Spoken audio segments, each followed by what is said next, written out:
ม้าน้อยนี่ล่ะไอ้น้อยสิอ่ะโดยตัวใหญ่ๆตัวเทิกตัวนั้นน้องรอฮะเมื่อวานน้องกะย่างแต่พี่ลงหมดปั๊มน้ำมันก็บ่เห็นมื้อนี้ก็พอเขาไปเบิ่งในโรงงานเพิ่นหายาเพิ่นลงเขาก็บ่เห็นแม่มันหลงป่าบ่มื้อนั้นน่ะบ่าวแสนเข้ามาแต่น้องหันบ่มีน้ำกินน้องได้ชวนนั้นบ่าวแสนออกไปซื้อน้ำน้องก็บ่แน่ใจว่าเพิ่นสิแล่นน้ำก้นรถบ่มื้อเขาดาวหั่นแหละอ้ายรถก็หลายมันรถเกียดแล้วญาติอยู่อ้ายก็น้องเข้ามายามมื้อแลงหลังจากที่เขามาซื้อน้ำแล้วลูกน้องผู้น้อยหั่นน่ะเราให้อยากไปหาบักโบเราว่ะน้องก็บ่ได้สนใจคิดว่าม้าไปเล่นอยู่ทุ่งนาบัดค่ำมารถห้องหาเกลือผัดบ่เห็นก็ลอกหาคลองทางมาน่ะก็จนเด็กก็บ่เห็นโอ้ยน้องว่าช่องแล้วได้นี่เนาะโดยขึ้นฮอดหุ่มเคยเลี้ยงมันแล้วเด้แพงแต่ละน้องนะฝากติดตามเบาโอลิแน่เด้อพี่น้องเบิดสุปูสุคนสบายดีพี่น้องสบายดีเด้อพี่น้องเนาะหลังจากที่เฮามาตั้งแต่หาปาวอนพี่น้องเนาะมาแต่หาปาวอนชื่อเตียงชื่อบนอยู่บนนอนไปไว้ให้เพิ่นขึ้นเฮือนนั่นละพี่น้องก็คือทั้งจูลี่เพิ่นบอกเบาลี่ตั้งแต่ละก่อนปีใหม่พี่น้องเนาะแต่ว่าหลังปีใหม่จังได้ปฏิบัติหน้าที่ให้เราพี่น้องเอ้ยเนาะเอาจังได้กามื้อนี้เนาะมีโอกาสมาแวะหาอันเอื้อยทองมีหรือว่าน้องทองมีล่ะพี่น้องเนาะบ่ได้มีหยังพี่น้องเนาะนะแวะชื่อขนมทงใหญ่มาต้อนลูกแล้วกินบ่ได้เบิดได้2คนกินนี่ฮะมันใหญ่แฮงไปพี่น้องไปเบิ่งกันไปได้ขนมทงใหญ่มาให้คนน้อยแก่กินพี่น้องเอ้โอ้หนาวอากาศอ้าวใหญ่เลยเด้หมักบ่วงใหญ่เบิดแล้วหมักบ่วงนี่เรือนหลังนี้ก็จุลี่เพิ่นเฮ็ดกับแม่เพชรได้มีเพิ่นเว้าเอาขนมแกปันกันกินเด้อไผที่เอาน่ะเฮ็ดได้เอาล่ะแกปันน้องกินเด้อทุแกปันน้องกินเด้อแกปันกันกินแต่นั้นกินเบิดกว่าหั่นถุงใหญ่หลายป้าบอสอยากมีเงินกินปีใหม่ป่ะซื้อหมูกระทะค่อยป่ะมันยาวแล้วมันวิทย์สบายดีเด้อน้องสบายดีแต่ต้องมีอ๋อแต่คนน้อยเอ้าทำยากกันแล้วบ่ขนมเลยกินขนมน้องเขาหน่อยปไปกินขนมพอดีฮะไปปะไปได้ไหมไปกินขนมไปแค่กินบดเบิร์ดแต่เจ้ากินทงใหญ่ปานครับเอาลูกกระดับไปนะแม่ไปกินน้ำเผ็ดแกปั่นกันกินเด้ออย่าเอาผู้เดียวได้ทำโป่งได้โอ้มันเหลื่อมตานี่ผ่านไปทางนี้เตรียมถูกปะทีเธอน้องดำบ่มาวันนี้เพิ่นเฮ็ดเวียกเพิ่นเนาะดีแล้วบาทนี่เขาก็บ่ได้ไปแวะหาเพิ่นเด้ชายซิ่งขนาดน้องดำเนาะขี่รถถีบง่ายปุ้มแล้วไปโอ้ได้ดีน้องกินให้ดังน้องแข็งชุมไม้เพิ่นยังบ่ได้เข้ามาเทื่อว่ามันนี่มันถือไม้เด้พักผ่อนบ่จ้าดาวก็พวดเที่ยวลายอะไรตีไม้กับบริยุทธ์บ่ผัวเจ้านะทำงานขยันอีหลีจำเป็นดิฉันบอกขยันปานใดจำเป็น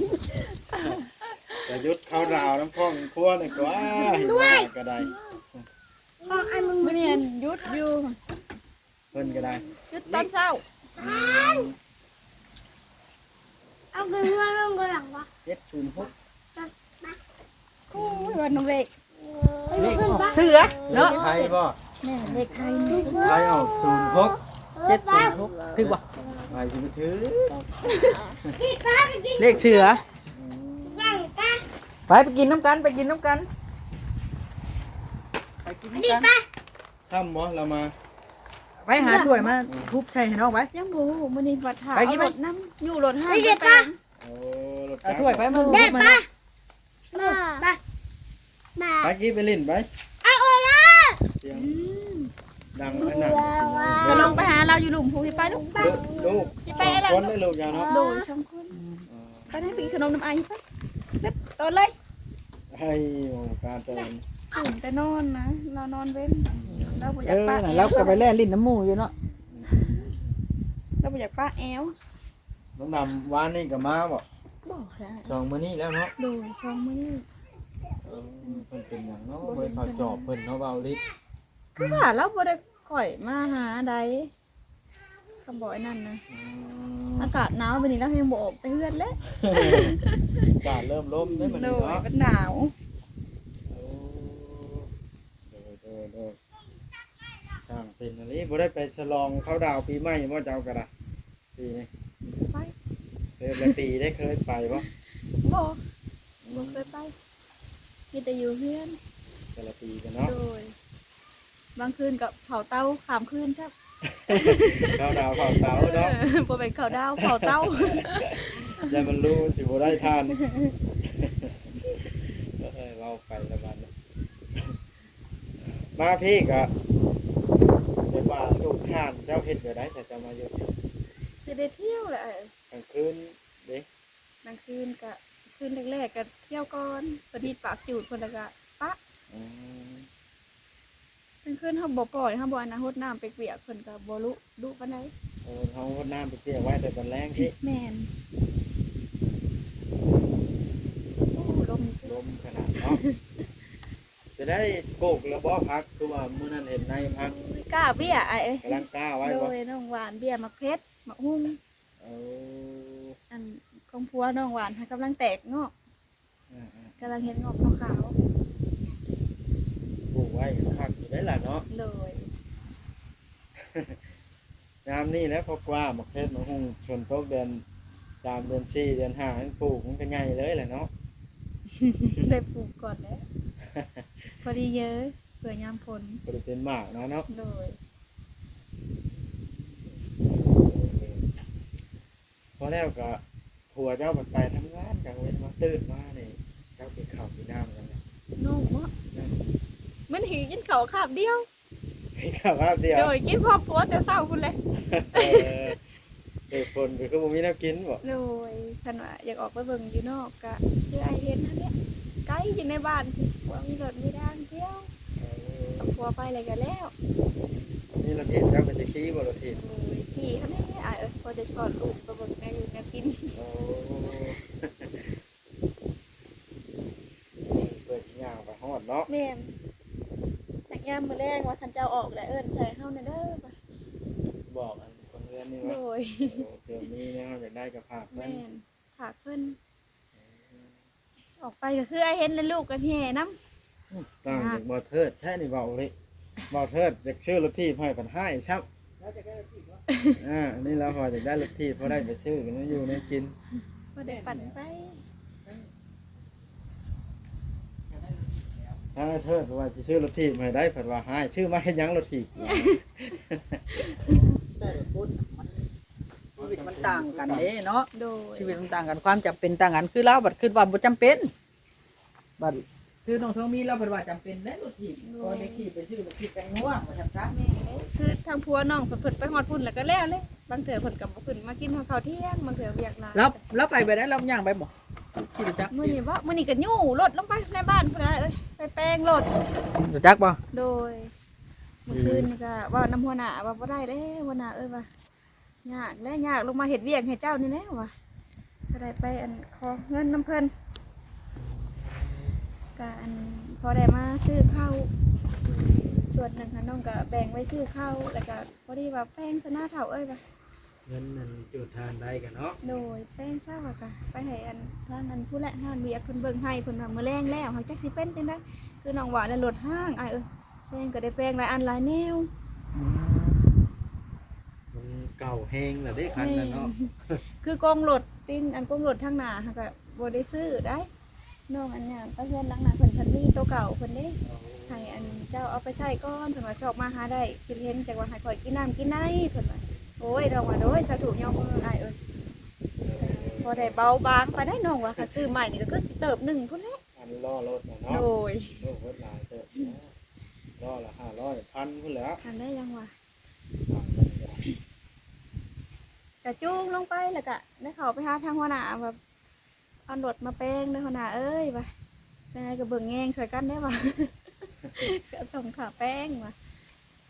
แต่เพิ่นว่ามื้อแรงแล้วว่าพังเบิ่งเพิ่นสิขี่ขึ้นมาบ่ดื้อนะได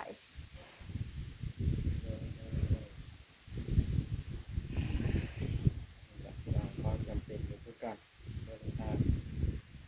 ก็ละมื้อเจ้าก็สภาพมันอยู่นี่ก็อยู่กับลูกกับเต้าเนาะ โดย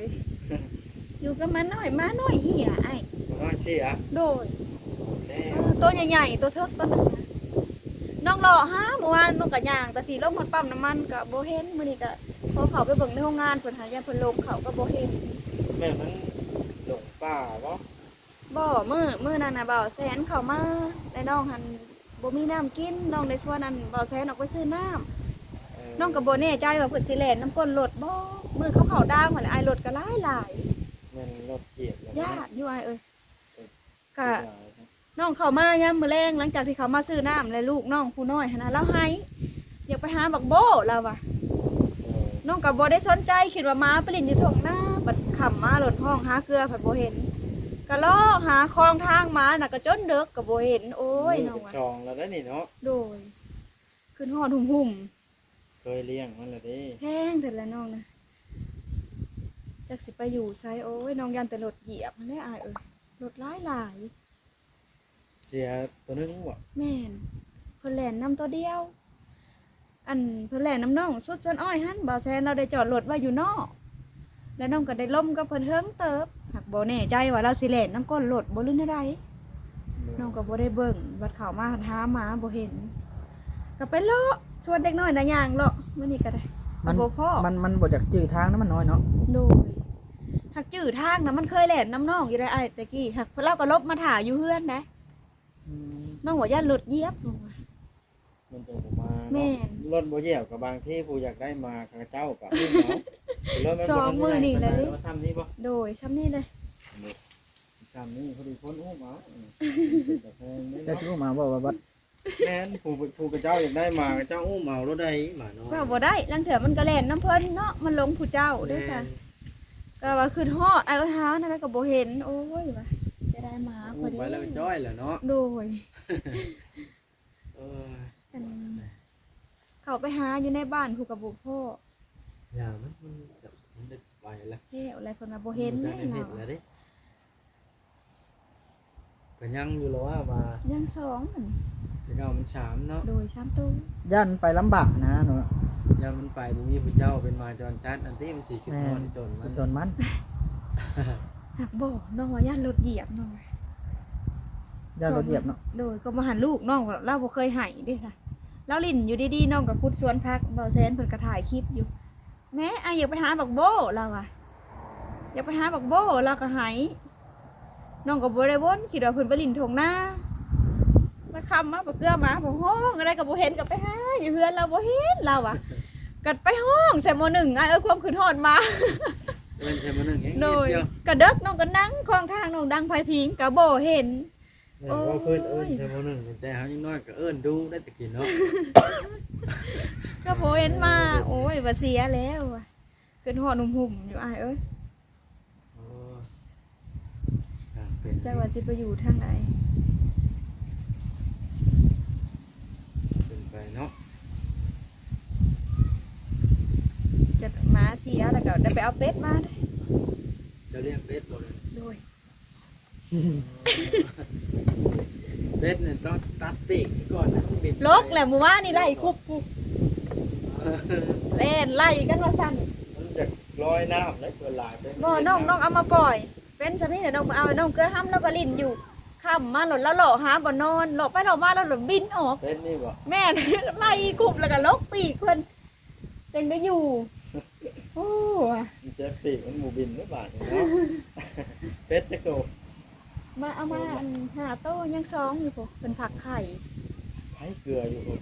จ้ะน้าไผ่ โอ้ เปิดเกลือให้ก็สิเอามาเพิ่นยังผักไข่อยู่ บ่อยบ่สะก้อนเนาะ โดยพอได้เลี้ยงลูกมันพอได้ปั้นเพิ่นเลี้ยงเนาะเพิ่นก็ว่าปั้นคอยเลี้ยงไงเด้อเพิ่นว่า น้องดำได้เพิ่นเลี้ยงหยังน้องด อยู่นี่ ำเพิ่นบ่เลี้ยงหยัง ลูก อยู่ได้เนาะเราก็ได้เก่งเติบอยู่ผู้เดียวโดยที่บ่มี เรา ใคร มักได้อ้าย มากแบบนั้นบ่ เราอยู่น้ำหมูบ่ได้ เพิ่นนี่นะ โดนเรามักอยู่ผู้เดียวเราแบบก็เด็กน้อยแล้วยังบ่ถือกันก็มาหันเราเคยไปอยู่น้ำเอื้อยกบค่ะอยู่ได้บ่ช่อง3มื้อ กบ ข่อยอยู่บ่ได้แล้วว่าข่อยมุดมัดลูกแล้วหลายเราอ่ะ ต้องการอิสระนะว่า แม่น เนาะ แล้วอยู่ผู้เดียวเราบ่ย่านเด้อ โอ้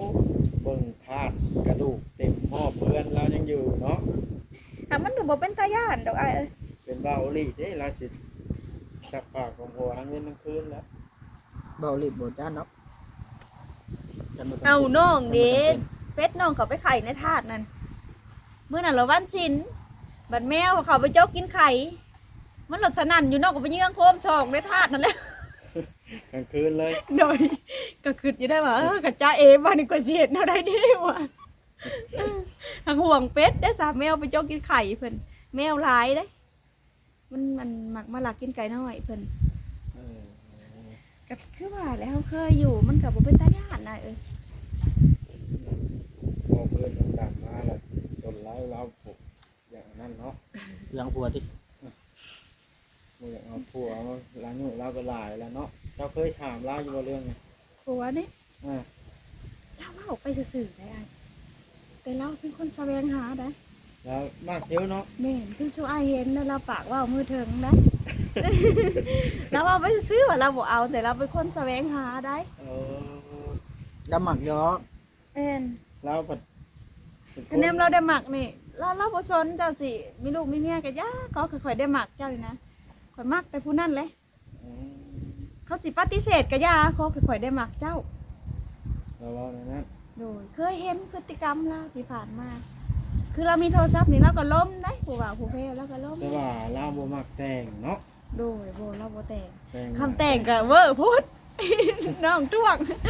โอ้เราทาแก้มเราแดงนี่ซบแดง โอ้ยดำเอ้ยอะไอ้ชุบไอ้ชอบเหมือนกันยามไปงานเราสิแต่ง ก็เราไปนะ แม่น เราไปเล่นบุญเมื่อนคือบ่แต่งเนาะเบาเลย สงสัยเขื่อมสำอามเขินเบิร์ด อันไหน แม่เราสิซื้อเป็นบางส่วงคะแนนเรามีเงินนะ เออ แล้วก็สิซื้อครีมถึงยังเราหมักซื้อได้พวกเขื่อมสำอางพวกสบู่สบู่น้ำหอมเราหมักซื้อ แล้วก็สิซื้อมาแต่ง คือว่าแต่น้องกับบ่ได้เข้าไปหาเพิ่นเข้าไปอยู่เว้นนี่กับบ่ได้แวะเพิ่นเห็นอันพวกทีมงานเพิ่นมาสัมภาษณ์ก็เลยบ่ได้แวะเข้า มา ไป นี่นะ ดู มีคนมาสัมภาษณ์เราแล้วบอก แม่รถแบบนี้แหละไอ้น้องกับบ่ฮู้ว่ารถ สีหยัง สีขาวแบบนี้เลย เอ็กซ์ลี่เบาๆเลยเป็นสีขาว ตัวแม่คันเบาแสนละมาเราต้องมาพี่ สีขาวแบบหมดนี่เลยแหละไอ้ สีขาวรถไอ้สีมีโมนนี่เบาเลยย่านมันสีประตูนั่นเนาะ บ่น้องกันคอยไปแต่ไกลอยู่แล้ว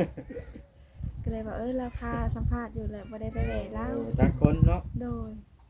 คันว่ารถบ่จิตก็คือบ่แม่นสีนี่ บ่แม่นรถเบาจิตบ่แม่นน้องเห็นอยู่รถเบาจิตหากอันนั้นน้องถามเพิ่นว่าเพิ่นเบิ่งคลิปเพิ่นว่าอันเบาลี่เพิ่นว่า โอ้ เบาลี่มาหาน้องเจ้าเพิ่นว่าน้องเขาบ่ได้แวะเพิ่น เฮาก็สิไปแว่คือกันแล้วไปแว่จอบเบิ่งเนาะเบาเลย แม่บอก แว่จังเล็กจังน้อย หลังได้ยินเพิ่นว่าเพิ่นบ่สบายบอกคือว่าอะไรน้องก็ได้ถามทางนภาไปอยู่ว่าเป็นอะไรเราก็อยู่นี่แหละว่ะพากันแกงหน่อไม้กินซุ่มอยู่ว่ะ เป็นเฮ็ดเรียกนักแล้วหั่นเนาะหรือไปเขาดาวแจ้งบ่ต้องเข้าไปสำรวจเบิ่ง มื้อเข้าดาวน่ะน้องเข้าไปอยู่น้องเข้าไปเบิ่งแนวกินในบ้านค่ำเติบไว้ได้ 7:00 นแรงน่ะเราขี่รถถีบเลาะบ้านอยู่ อ๋อ เราแหวะห้านเวียดแล้วว่าข่อยสิมาเสริมสวยเรา เอาเลย แล้วหมักได้หมักไปสระผมรีดผมได้ เออ จะมายังเหรอ เริ่มไปไกลชำเบาสิงอยู่เด้ ข่อยสิมาเสริมสวยเราอะ เราจะเสริมสวย แม่นข่อยแล้วเต้าถาดแล้วเพิ่นว่า ต้องไปเบิ้งแบบนี้ว่าเราบ่สำบายแบบใด เราสิอยู่บ่ไปแวะเบิ่ง เรามักกินได้เพิ่นนี่เนาะ กิน มื้อนั้นเห็นเราไปเล่นบุญอยู่บ้านน้อยๆหมู่ห้างว่ายามันสิเมากันเห็นกินอ้างแห้งเฮ็ดไส้เจ้าโอ้ แห้งหามให้เรากิน คันห้ามมาได้ โดยค่ะบ่มีคนสนใจเราก็บ่กิน แม่นบ่ อีหยังก็อย่าคะแนนบ่มีคนสนใจนี่เราสิบ่เฮ็ด เออ คะแนนว่า เฮ็ด กลับกันนะเนาะ แม่น เฮ็ดบ่คือเฒ่าแม่แล้วเว้าหั่นเด้ซะเราบอกไปกองพื้นเราไปตักขี้เลื่อยแล้วบอกไปตักขี้เลื่อยเราไปกองพื้น เอาแล้วว่าเดโอลิ คือเตาถ่านคือกันเฒ่าแม่แล้วบอกให้ขวดเดี๋ยวมันบ่ทันใหม่เบิดซ้ำทหารเรามากเลยเราเฮ็ด ใจเซาดำได้เรามากเลยเฒ่าแม่จังหน่อยข่อยซื้อเอาพื้นน้ำน้องเจ้าข่อยเสียดายแล้วว่ะเราขวดออกมามันใหม่บ่เบิดแล้วว่าน้องไปแม่เว้นเดี๋ยวโอ้ว่าเจ้าก็ได้เนาะว่ะ เราเป็นคนแบบว่าง่ายครับแล้วบูอยากลอยบันไดนะ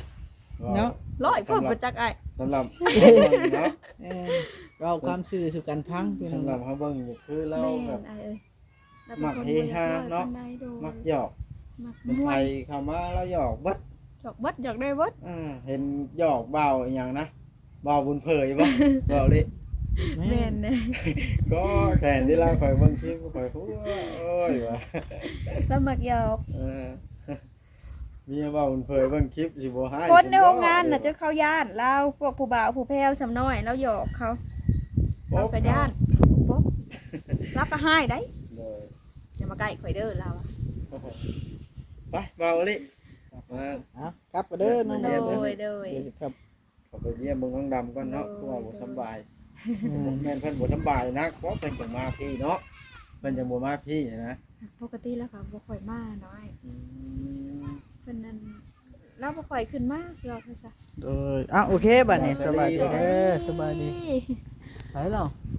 เลือดไผน่ะ ทีเดียว ครับก็จบคลิปก็ได้สบายดีหน่อยเด้อเจ้าก็ได้